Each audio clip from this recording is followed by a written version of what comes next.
Hello everyone, welcome back to my another mini vlog. দিনটা ছিল 15ই মে, আর সেদিন ছিল আমাদের একটা বিয়েবাড়ি। কিন্তু এদিকে হচ্ছিল প্রচণ্ড বৃষ্টি। খুব কপাল করে একটা বিয়েবাড়ি পেয়েছি, যেভাবে হোক যেতে তো হবেই। তাই বেশি কিছু না ভেবে রেডি হয়ে নিলাম, আর ওদিকে বাবাও বাইক নিয়ে রেডি। চলো বৃষ্টির মধ্যে বাইক, বাপরে বাপ। হ্যাঁ, সাথে নিয়েছিলাম ছাতা। বাইকে যাচ্ছি, এদিকে ছাতাও নিয়েছি। ব্যাপারটা বেশ মজারই। ওই যে বললাম, যত কষ্ট করেই হোক বিয়ে বাড়ি তো যেতেই হবে। তো ফাইনালি আমরা বিয়ে বাড়ি পৌঁছালাম, আর ওদিকে বৃষ্টিটাও একটু কমেছে। এসেই দেখে নিলাম আমরা বউকে, কিন্তু বরের আর দেখা পেলাম না। তো যাই হোক, আবার সখীর সঙ্গেও দেখা হয়ে গেল। সখী তো আমাকে থেকে পুরো অবাক, কিন্তু কেন বুঝলাম না।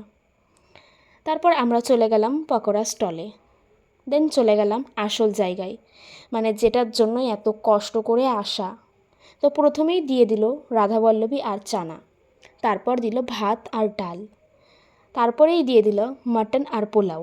অবশ্য আরও কিছু ছিল, কিন্তু সেগুলো আমি স্কিপ করে গেছি, বিকজ মাটন আর পোলাও খেতে হবে। তো সব শেষে চাটনি পাঁপড় খেয়ে শেষ করলাম। দেন বেরিয়ে পড়লাম বাড়ি আসার জন্য। বলা যায় না কখন আবার বৃষ্টি চলে আসে।